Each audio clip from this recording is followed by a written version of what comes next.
മഴത്തുള്ളിയായി മംഗളം മൊഴിഞ്ഞ മാത്രയിൽ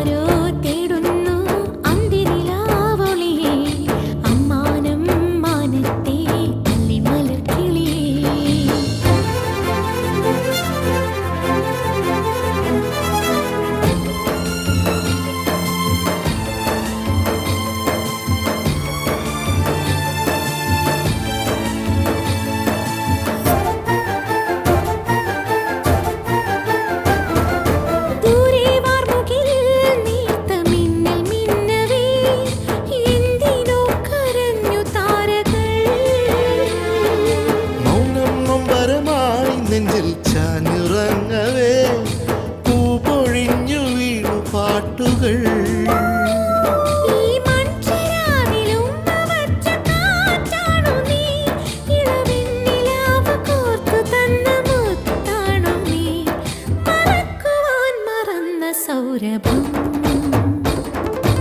ആരാരോ തേടുന്നു അന്തിനിലാവളി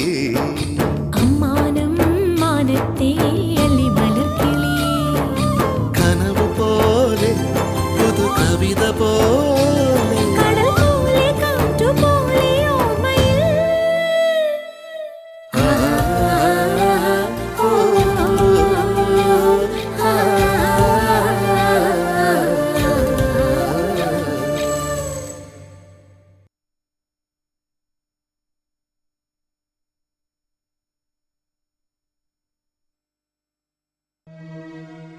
നമുക്കൊരുത്തിയുടെ ഔദാര്യം വേണ്ട. എനിക്ക് നല്ലൊരു ജോലിയായില്ലേ? അതൊന്നും ആ കെട്ടിലമ്മയ്ക്ക് പിടിക്കലുണ്ടാവില്ല. ആര് സ്വന്തം കാലിൽ നിൽക്കണത് അവർക്കിഷ്ടല്ല. എന്നും അവരെ ആശ്രയിച്ച് കഴിയണം. അതാ അവരുടെ ആഗ്രഹം. ഉവ്വ്, ഇനി എന്റെ പട്ടി പോവാ അവരെ ആശ്രയിക്കാൻ. അവരുടെ ഔദാര്യം കൊണ്ടാണല്ലോ ഈ വീട് തിരിച്ചു കിട്ടിയത്. അതിന്റെ അധികാരാ ഇപ്പൊ നമ്മളോട് കാണിക്കുന്നത്. ഇനി അവൾ ഇവിടുന്ന് പോകുമെന്ന് വിചാരിക്കണ്ട. നമുക്ക് എങ്ങോട്ടെങ്കിലും പോകുന്നതാ നല്ലത്. എവിടെയെങ്കിലും പോയി വാടകയ്ക്കൊരു വീടെടുത്താലോ? ഇവറ്റകളുടെ ശല്യം ഒഴിവാവുമല്ലോ. നീ പറഞ്ഞതുപോലെ ഭേദം അതാ.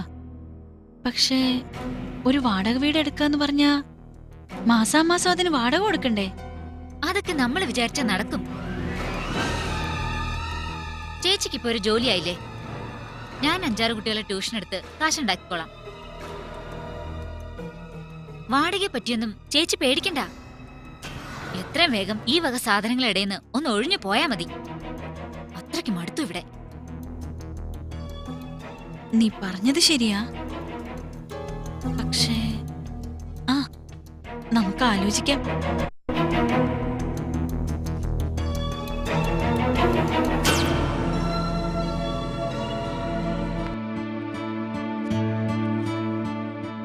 ചിറ്റേ,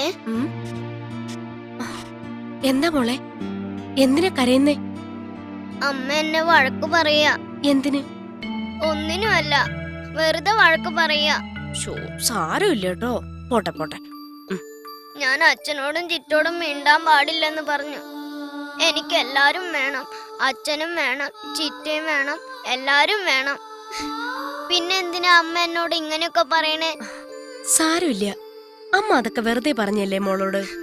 അല്ല, കാര്യമായിട്ട് എന്നെ പറഞ്ഞതാ. അമ്മയ്ക്ക് എന്നോട് ഒരു സ്നേഹമില്ല. എന്റെ കൂട്ടുകാരൊക്കെ അവരുടെ അച്ഛന്റെ അമ്മയുടെയും കൂടെ കളിച്ചു ചിരിച്ച് നടക്കണ കാണുമ്പോ എനിക്ക് കൊതിയ ചിറ്റ്. മോളെ, മോള് വിഷമിക്കണ്ട കേട്ടോ. മോള് വിഷമിക്കണ്ട, എല്ലാം ശരിയാവും.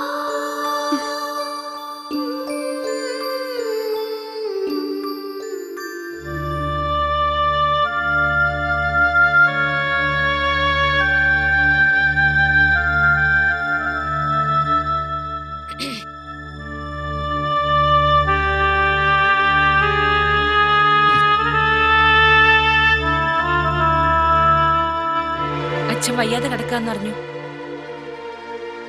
ചത്തോന്നറിയാൻ വന്നതായിരിക്കും. എന്റെ മോളുടെ ഈ വരവ് അച്ഛനോടുള്ള ആത്മാർത്ഥത കൊണ്ടല്ലെന്നറിയാം. അച്ഛനെ ചെന്ന് കാണണമെന്ന് ആരെങ്കിലും ഓർമ്മിപ്പിച്ച് കാണുമല്ലേ?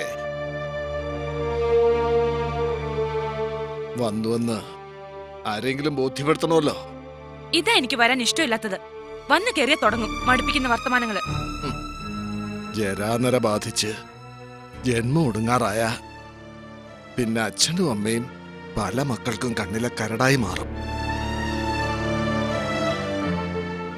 അവർ പറയുന്നതും ഉപദേശിക്കുന്നതും മടുപ്പിക്കുന്ന വർത്തമാനങ്ങളായിരിക്കും. വാർദ്ധക്യം യൗവനത്തിന് വഴിമാറി കൊടുക്കണമെന്നാണല്ലോ നിങ്ങളുടെയൊക്കെ പുതിയ രീതി. അതുകൊണ്ടാ ആർക്കും ഒരു ശല്യവും ഇല്ലാതെ ഈ അച്ഛൻ വഴിമാറി തന്നിരിക്കുന്നത്. ഇവിടെയും വന്ന് ഉപദ്രവിക്കരുതെന്നൊരു അപേക്ഷയേ ഉള്ളൂ. ഒന്ന് വന്ന് കാണാന്ന് കരുതിയപ്പോ അപ്പൊ തുടങ്ങി മുടിഞ്ഞ ഫിലോസഫി. മോളെ, ഞാൻ ഇതുപോലെ കിടക്കുമ്പോ കൊച്ചുനാളിൽ നീ വന്നെന്റെ നെഞ്ചത്ത് ചവിട്ടി കളിക്കാറുണ്ട്. പക്ഷേ ഇപ്പൊ നീ ചവിട്ടിക്കൊണ്ടിരിക്കുന്നത് എന്റെ ഹൃദയത്തിലാ മോളെ. എന്നെ വന്ന് കാണുകയോ എന്റെ കാര്യം അന്വേഷിക്കുകയോ വേണമെന്നില്ല. പക്ഷേ ഒരു ഉപകാരം ചെയ്താൽ കൊള്ളാം. ദയവ് ചെയ്ത് നീ അവനെ ഉപദ്രവിക്കരുത്. ആരെ? ഗോപനെ. നീയും നിന്റെ ആങ്ങളെയും ചേർന്ന് അവനെ മാനസികമായും ശാരീരികമായും ഒരുപാട് വേദനിപ്പിച്ചു. അത് സഹിക്കാൻ കഴിയാതെയാ അവൻ നിങ്ങളിൽ നിന്ന് രക്ഷപ്പെട്ടത്.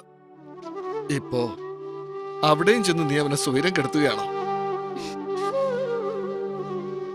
കഷ്ടമാണ് നീ അവനോട് കാണിക്കുന്ന ഈ ക്രൂരതകൾ. എന്താ അനന്തരവനോടുള്ള ഒരു സ്നേഹം! ഇതൊക്കെ കേൾക്കുമ്പോഴേക്കും മനസ്സലിഞ്ഞ് പിന്തിരിയുന്നവളല്ല ഈ അപർണ. നശിപ്പിക്കും ഞാൻ അയാളെ മാത്രമല്ല അവളെയും. പക്ഷേ ആ കുഞ്ഞ്, അതിനെ ഞാൻ നശിപ്പിക്കില്ല. അമ്മുക്കുട്ടിയെ അവരിൽ നിന്ന് ഞാൻ വേർപെടുത്തും. ഇനി ആ കുഞ്ഞായിരിക്കും അവർക്കുള്ള തീരാ ദുഃഖം.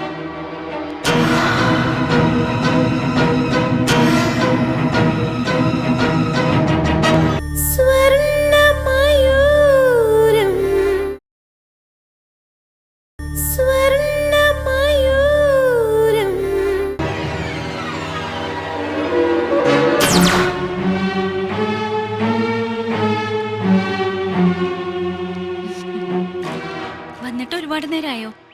ആ, ഒരു 10 മിനിറ്റ്. ഞാൻ ഓഫീസിൽ നിന്ന് വരാൻ കുറച്ച് വൈകി. എന്താ കാണണോന്ന് പറഞ്ഞത്? വെറുതെ എന്തെങ്കിലും സംസാരിച്ചിരിക്കാൻ. വാ കേറ്, നമുക്ക് ബീച്ചിൽ പോവാം. അയ്യോ, ഇപ്പൊ തന്നെ കുറെ വൈകി. ഇനിയും താമസിച്ച ബസ് കിട്ടില്ല. അതിനെന്താ, ഞാൻ കൊണ്ട് വിട്ടാ പോരെ? എന്നാലും അത് വേണ്ട അപർണ. പിന്നൊരു ദിവസമാവാം. ഒരു 10 മിനിറ്റ് കഴിഞ്ഞാ ബസ്സുണ്ട്. ഞാൻ അതേ പൊയ്ക്കോളാം. എന്താ, ജോലി ശരിയായപ്പോ എന്നെ വേണ്ടതായോ? അയ്യോ, അങ്ങനെ ഒന്നുമില്ല. അപർണയോടുള്ള സ്നേഹവും കടപ്പാടും എനിക്കെന്നും ഉണ്ടാവും. ഞാൻ വെറുതെ പറഞ്ഞതല്ലേ. എനിക്കറിയാം ഇന്ദുവിന് എന്നെ അങ്ങനെ മറക്കാനൊന്നും പറ്റില്ലെന്ന്. പക്ഷേ മറ്റുള്ളവരുടെ കാര്യമൊന്നും എനിക്കറിയില്ല കേട്ടോ. ഞാൻ ഉദ്ദേശിച്ചത് വീട്ടിലുള്ളവരുടെ കാര്യമാണ്.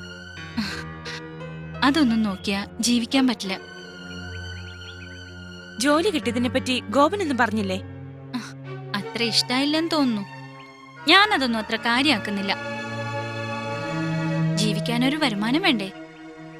അങ്ങനെ കൊണ്ട് അതൊന്നും നടക്കില്ല. പിന്നെ മുകളിലേക്ക് നോക്കിയിരുന്നിട്ട് എന്താ കാര്യം? ഇന്ദുവിനെപ്പോ കാര്യങ്ങളൊക്കെ ബോധ്യമായി തുടങ്ങി. വേറൊന്നുമല്ല അപർണ, വളർന്നു വരുന്നതൊരു പെങ്കൊച്ചല്ലേ, അതിന്റെ കാര്യം നോക്കണ്ടേ? അതെ, ആ മോളുടെ കാര്യം തന്നെയാ പ്രശ്നം.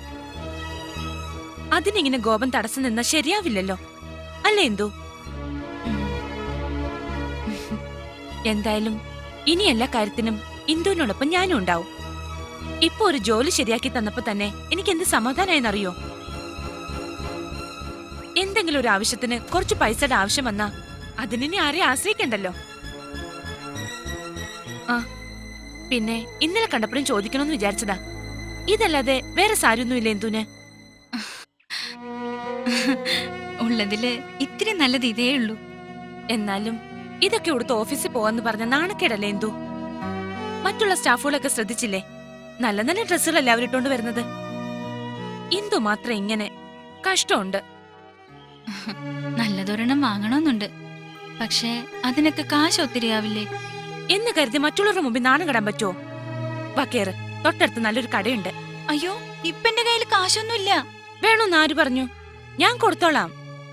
വേണ്ട അപർണ, അതൊക്കെ ബുദ്ധിമുട്ടാവില്ലേ? എനിക്കൊരു ബുദ്ധിമുട്ടും ഇല്ല. ഇന്ദുവിന് അങ്ങനെ തോന്നുന്നുണ്ടെങ്കിൽ ഞാൻ കുറച്ച് പൈസ കടം തന്നു വിചാരിച്ചാ മതി. ഇനി അതും ബുദ്ധിമുട്ടാണെന്നുണ്ടെങ്കിൽ ശമ്പളത്തിൽ നിന്ന് ആ പൈസ ഞാൻ പിടിച്ചോളാം. തൽക്കാലം ഇതൊരു അഡ്വാൻസ് ആയിട്ടിരിക്കട്ടെ. അത് ശരിയാ. പക്ഷെ കടയിലൊക്കെ കയറി വരുമ്പോ ഒരുപാട് വൈകില്ലേ? ഞാൻ കൊണ്ട് വിട്ടോളാന്ന് പറഞ്ഞില്ലേ? കയറ് കയറെന്തോ.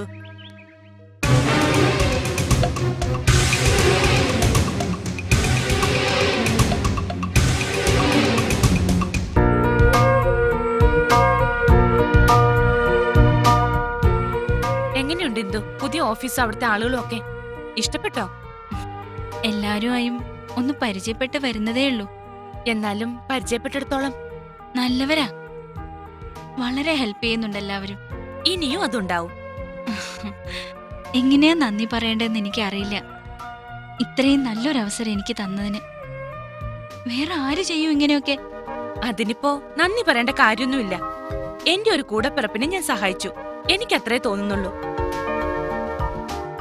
പിന്നെ ചെയ്ത സഹായത്തിന് ആവശ്യത്തിലേറെ വലിയൊരു സമ്മാനം ഇന്ന് എനിക്ക് കിട്ടി. എന്താ പറഞ്ഞേ? വേണിയെ കണ്ടിരുന്നു. ഇന്ദുവിന് ജോലി ശരിയാക്കിയത് ഞാനാണെന്ന് അറിഞ്ഞിട്ടുണ്ട്. അതും പറഞ്ഞ് എന്നോട് കുറെ ദേഷ്യപ്പെട്ടു. ഞാനെന്തോ വലിയ അപരാധം ചെയ്ത പോലെ. അസൂയ? ഞാൻ നന്നാവുന്നത് കണ്ടുള്ള അസൂയ അല്ലാതെന്താ? എന്തായാലും കേട്ടപ്പോ വളരെ വിഷമം തോന്നി. ഞാൻ മനസ്സിൽ പോലും വിചാരിക്കാത്ത കാര്യങ്ങൾ അവള് പറഞ്ഞത്. സോറി അപർണ, അതൊന്നും കാര്യാക്കണ്ട. എന്നോടുള്ള ദേഷ്യം കൊണ്ടാവും അങ്ങനെ പറഞ്ഞത്. അതിന് ഞാൻ ക്ഷമ ചോദിക്കുക. ഏയ്, അതിന്റെ ഒന്നും കാര്യമില്ല. ഞാനിത് അപ്പോഴേ വിട്ടു. എനിക്കിപ്പോ ആവശ്യം ആരുടെ ഔദാര്യം പറ്റാതെ ഇന്ദു ജീവിക്കുന്ന എനിക്കൊന്ന് കാണണം. അതെല്ലാവരും ഒന്നറിയണം. അതിന് ഇന്ദു ഈ ജോലിയിൽ ഉറച്ചു നിന്നേ പറ്റൂ. തീർച്ചയായും. ആരെന്തൊക്കെ പറഞ്ഞാലും ഞാൻ ഈ ജോലിയിൽ ഉറച്ചു തന്നെ നിൽക്കും. ഈ ഒരു തന്റെ ഇടം എന്നും ഉണ്ടാവണം. ഉണ്ടാവും.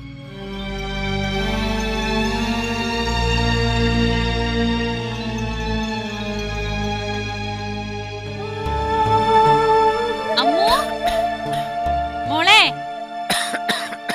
അമ്മോ. ഓഹോ, വാതിക്കെ തന്നെ കിടപ്പുണ്ടല്ലോ. കഴുത്തിലൊരു ചങ്ങല കൂടെ ഉണ്ടായിരുന്നെങ്കിൽ കാണാൻ അസ്സലാവുമായിരുന്നു.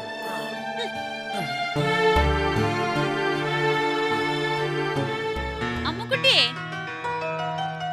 ആഹാ, നീ ഇവിടെ വന്നിക്കാണോ? നോക്കിയേ, ഇതാർക്കമ്മേ? ഇത് എന്റെ പൊന്നുമോക്ക്. എവിടെ നന്ദിനി കുഞ്ഞുമ്മ? എവിടെ? ദാ. ആഹാ, കിടക്കണ കിടപ്പ് കണ്ടില്ലേ? ഉറക്കം തൂങ്ങി പൂതന. ദേ നന്ദിനി, ഇടി എണീക്കടി. ദേ നോക്കിയേ, നിനക്കൊരു ചുരിദാർ വാങ്ങിയിട്ടുണ്ട്. ഇപ്പൊ തരാമേ. ദാ. ഇതിനൊക്കെ ഒരുപാട് പൈസയായി കാണൂലേ ചേച്ചി? ആവട്ടെ, അതൊന്നും നീ അറിയണ്ട. വല്ലപ്പോഴും ഒക്കെ ഒരു ജോഡി നല്ല ഡ്രസ് നമുക്കും വേണ്ടേ? അല്ല, ഇതിനൊക്കെ ചേച്ചിക്ക് എവിടുന്ന പൈസ കിട്ടിയത്? വേറെ എവിടുന്നാ? ശമ്പളത്തിൽ നിന്ന് കുറച്ച് പൈസ അഡ്വാൻസ് വാങ്ങി. ഇനിയിപ്പോ ഇതിനൊന്നും ആരെയും ആശ്രയിക്കണ്ടല്ലോ. ഇതാർക്കമ്മേ? ഇതമ്മയ്ക്ക്. ഓഫീസിലേക്ക് പോകുമ്പോ നല്ല സാരി ഉടുത്തിട്ട് പോയില്ലെങ്കിൽ നാണക്കേടാവില്ലേ? അപ്പൊ അച്ഛനൊന്നും വാങ്ങിയില്ലേ? നിനക്കിപ്പോ എന്താ? ഇത് വേണ്ടേ? വേണ്ടെങ്കി വേണ്ട. ഒരു കാര്യാന്വേഷണക്കാരി. സ്വന്തം കാര്യം നോക്കിയാ മതി. അങ്ങേർക്ക് വേണമെങ്കിലേ അങ്ങേര് വാങ്ങിച്ചോളൂ. മുറിക്കകത്ത് അടച്ചുപൂട്ടിയിരിക്കുന്ന അച്ഛനാ ഇപ്പൊ പാന്റും ഷർട്ടും.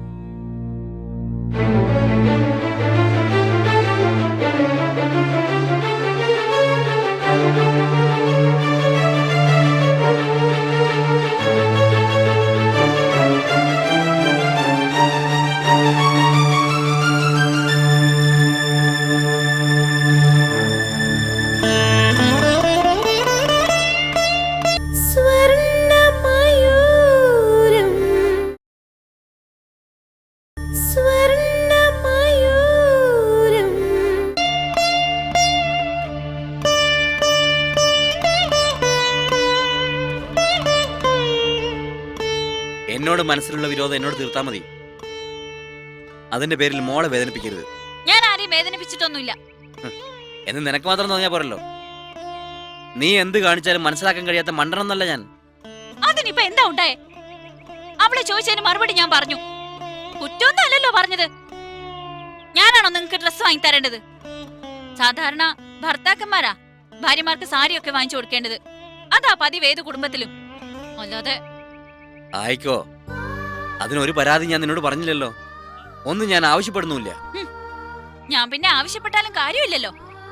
പിന്നെ ആരോട് പരാതി പറയാൻ? എന്തു വേണ്ട, വെറുതെ ഓരോന്ന് പറഞ്ഞ് വഴക്കിടാൻ നിൽക്കണ്ട. എന്തും ഞാൻ സഹിച്ചോളാം.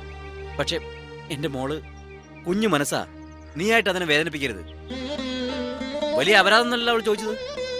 അഥവാ ആണെങ്കിൽ തന്നെ അത് അവളുടെ അറിവില്ലായ്മെന്ന് കരുതിയാൽ മതി. അല്ലാതെ പറഞ്ഞു പഠിപ്പിക്കണ്ട.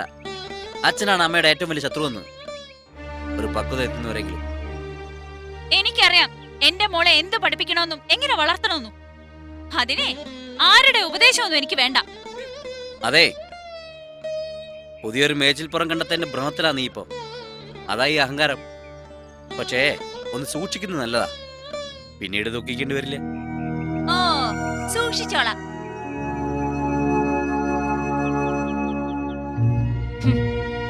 അതെ, എന്നെ വേദനിപ്പിച്ചിട്ട് വേറൊരുത്തിയുടെ കൂടെ പോയതല്ലേ? അവളായിട്ട് തന്നെ അയാൾ അറിയണം ഞാൻ അനുഭവിച്ച വേദന എന്താണെന്ന്. അനുഭവിക്കട്ടെ. ഈശ്വരനായിട്ട് കൊടുത്തിട്ടുണ്ടല്ലോ ഒരു മാരക രോഗം. അധികം വൈകാതെ അതിലൊടുങ്ങും. അതിനു മുമ്പ് കണ്ണീരും കൈയുമായി അയാൾ എന്റെ മുമ്പിലെത്തും. അതിന് ഇനിയും നിന്റെ സഹായം എനിക്ക് വേണം. അത് മതി. അത്രയെങ്കിലും നീ എനിക്ക് വേണ്ടി ചെയ്താൽ മതി. ഇപ്പോ ഇന്ദുവുമായി അടുക്കാൻ നീ എന്നെ ഹെൽപ്പ് ചെയ്തില്ലേ? അതുപോലെ. അതെ, അതൊക്കെ ഒന്ന് ഓർമ്മിപ്പിക്കാനാ ഇപ്പൊ ഞാൻ വിളിച്ചത്. ഓക്കെ, ഞാൻ വിളിക്കാം.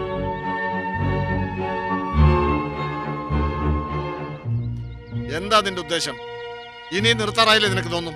അവന്റെ ജീവിതം തകർത്തിട്ട് വേണോ നിനക്കൊക്കെ സ്വസ്ഥമായി ജീവിക്കാൻ? വേണം. എന്റെ ജീവിതം അയാൾ തകർത്തതിന് അച്ഛന് വിഷമമൊന്നുമില്ലേ?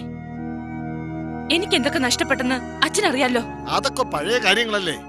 അതിന് അവനെ കൊന്നിട്ടല്ല പകരം വീട്ടേണ്ടത്. കൊന്നാലും തീരില്ല എനിക്ക് അയാളോടുള്ള പക. ചത്തു മണ്ണടിയും മുമ്പ് അയാളെ എത്ര ദ്രോഹിച്ചാലും മതിയാവില്ല എനിക്ക്. ആര് തടസ്സം നിന്നാലും അയാളുടെ നാശത്തിനു വേണ്ടി ചെയ്യാവുന്നത് എന്തും ഞാൻ ചെയ്യും.